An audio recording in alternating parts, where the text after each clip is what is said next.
Subscribe my channel for more videos. Top 10 crazy origins of popular websites. Most of our favorite websites and phone apps started off much differently than they appear today. If things had gone according to plan, you would be logging onto YouTube to find that date instead of Tinder or whatever app or website you currently use. Want to plan a meetup? You would think Instagram. Or, you just have a thing for comparing people's photos. That would have been Facebook's turf. How about if you wanted to know if the person you were about to call was available? You would use WhatsApp for that. The first version of WhatsApp did not even have instant messaging capability. However, it appears that while the founders made the plans, fate often had other things in stock for them. Many founders watched as their initial plans flopped, with only a small part of it becoming successful. Others, like eBay, just watched them transform into some new products. At number 10, YouTube was a dating site. Today, YouTube is a hotbed of videos about almost anything. Curiously, it was intended as a platform to allow users meet prospective spouses at the time it launched in 2005.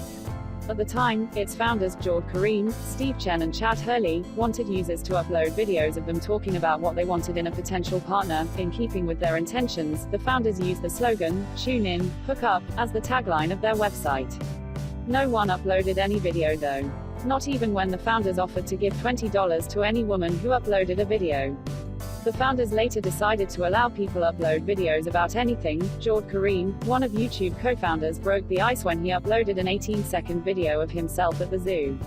As at the time of this writing, the video, titled "Me at the Zoo," has over 79 million views with 3.8 million comments. At number 9, Instagram was created for meetups. Instagram was founded by Kevin Systrom and Mike Krieger in 2010. It was not the photo-sharing social media site, as we know it today. It was not even called Instagram. It was called Burb, after bourbon whiskey. The naming was deliberate. Systrom, who single-handedly founded Burb, loved bourbon whiskey and thought it was cool to name his product after it. Besides, the name was in keeping with its purpose. Burb was built to plan meetups. Users could check in at any place they visited, make plans with friends to revisit the place in the future, and later post photos of the meetup. Burb soon flopped because it was just too complex to use. Meanwhile, Systrom noticed that users were often more interested in sharing photos of their meetups than in using the other features. He brought Mike Krieger on board and they both developed what would later become Instagram. The duo planned Instagram as something in between Facebook and Hiptasmatic, which were the two top photo sharing sites at the time. Hiptasmatic had good filters but terrible photo sharing capability. Facebook was the opposite. Instagram would have both. Systrom did not forget the lesson he learned from the failure of Burb either. He made sure Instagram was as simple as possible. To achieve this, they removed everything else from Burb except the photo sharing, commenting and like tools. Now you know why Instagram has a clean and easy to use interface. At number 8, WhatsApp was supposed to be a phone book with attitude. WhatsApp founders, Jan Koum and Brian Acton, did not know they had created a messaging app at the time they released the first version of WhatsApp in 2009. 2 years earlier, the two future billionaires resigned their jobs at Yahoo to tour South America. During that time, they applied for jobs at Facebook but did not make the cut. In January 2009, Koum acquired an iPhone. Then he thought about creating an app that would allow people to have a status update beside the names. The idea was to allow people to send information to prospective callers about whatever was happening to them. The updates could be anything, like the user's location or battery low. When the user's phone was about to die, Koum named the app WhatsApp because it sounded like "What's up?" However, it never gained traction and Koum even considering quitting for a while. WhatsApp only became a hit after Apple introduced push notifications in June 2009. Push notifications allowed users to receive an instant notification whenever someone changed the status. Koum soon realized that WhatsApp users frequently updated the status to communicate with themselves as if it were an instant messenger. He returned to the drawing board and WhatsApp version 2.0 was released soon after. At number 7, Wikipedia almost showed ads. Wikipedia is the online warehouse of information about everything under and above the sun. You will find almost everything there. Even other encyclopedias that have been around for centuries are no match for its repository of information. Wikipedia owes its success to its users. It depends on people to create all of its content for free. But the lack of in-house writers does not mean Wikipedia does not have some overhead costs. It needs to pay its programmers, hosting and fund some other running costs. And how about those lawsuits that will often pop up here and there? You cannot avoid lawsuits when you run a website like Wikipedia. This means Wikipedia needs to make money somehow. The founders Jimmy Wales and Larry Sanger planned to generate money from paid adverts that would be displayed on the site. The sort of thing you see on almost every website today. Larry and Sanger hoped to make enough to cover salaries and hosting, even if they did not make a profit. Fortunately for information seekers, Wikipedia went the non-profit route when Sanger left in 2002. Wales decided he would never show ads. He would raise money from donations instead. The management of Wikipedia was taken off Bomis, which managed it at the time, and handed to the Wikimedia Foundation. The for-profit Bomis and the non-profit Wikimedia Foundation are both owned by Jimmy Wales. In keeping with its new intentions, the website switched its domain from the .com domain it used at the time to the .org it currently uses. At number 6, eBay was created for buying and selling Pez dispensers.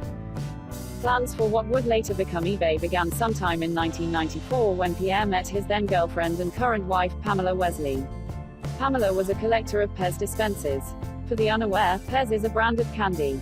The Pez dispenser is a small container that releases one candy at a time. Pamela had complained to Pierre about her inability to find people wanting to sell the dispensers.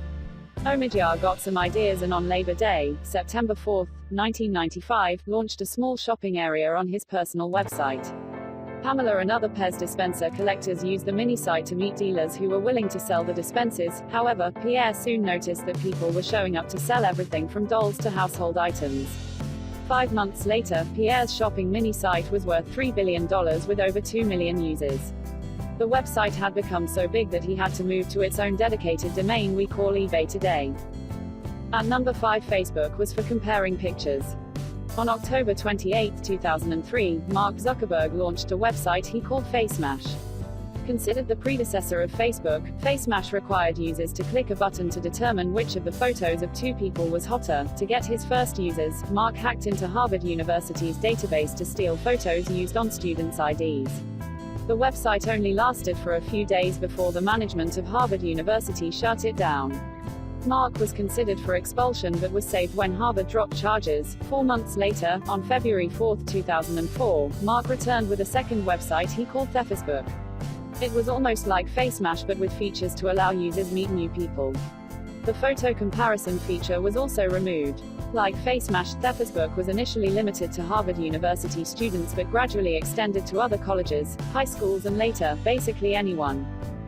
At number 4, Flickr was supposed to include a chat room. Flickr was founded by couple, Stuart Butterfield and Katerina Fake in 2004. While the couple had always intended Flickr as the image sharing and hosting site as we know it today, it was not supposed to be all about photos. The original plans included a chat room. Butterfield and Fake first unveiled what would later become Flickr at the O'Reilly Emerging Tech Conference, San Diego, on February 10, 2004. Flickr was still in development at the time. It was not even their main product. Their primary product was a virtual game titled Game Never Ending. Flickr was the side project. The couple later decided to focus on the photo sharing and hosting program when they discovered its potential. However, they removed the chat capability. Meanwhile, Game Never Ending never got past the development stage. At number 3, we are supposed to send tweets via SMS. Twitter was called TWTTR at the time it was founded in 2006. TWTTR is pronounced Twitter, just like Twitter. It is the brainchild of Jack Dorsey, even though Noah Glass, Biz Stone and Evan Williams would later step in as co-founders. Dorsey planned Twitter as a social media site that could only be updated via SMS. Twitter would quickly run into problems with this model. Workers at Audio, a podcasting business founded by Williams and Stone, who were beta testing the app, saw the phone bills increase by hundreds of dollars. This was clearly due to the massive amount of text messages they sent. One employee spent over $400 on SMS in 1 month. Audio even started picking up the SMS bills of workers that use the service. Twitter later switched to an all-web program at the time it launched, as the SMS model was clearly unsustainable. 2. FaceTime was to allow users to make phone calls from their Macs. In 2007, Roberto Garcia assembled some Apple staff to develop a program codenamed Venice. Venice was supposed to allow iPhone users to make voice calls from their Macs. However, the program soon stalled and the team moved to other things. A year later, Garcia morphed Venice into GameKit, an iPhone program that allowed users to video chat while playing online games. He and his team were successful this time. GameKit itself was added to Apple's social gaming app Game Center in 2009. However, the video calling feature of the Apple Game Center, the former GameKit, was later spun off to create the first version of FaceTime. At number 1, Amazon only sold books. Amazon sells practically everything these days, from pins to houses, literally houses. Not just building materials and home appliances. Interestingly, Amazon had very humble beginnings. It was founded in 1995 to sell books. Just books and nothing else. The only thing it ever sold outside books were music CDs, but even those were considered a secondary product. Amazon primarily sold books for 3 years until 1998, when Jeff Bezos started to expand. On August 5, 1998, the New York Times reported that Amazon had acquired Junglee Corporation, an e-commerce and software company that operated a price comparison website and online marketplace. Think of Junglee as the Amazon of 1998. Amazon also acquired Planet All, an address book and social networking site with 1.5 million users. Amazon itself had 3.1 million users at the time. At the same time, Amazon revealed it would also allow third-party vendors to advertise the goods on its site. Subscribe my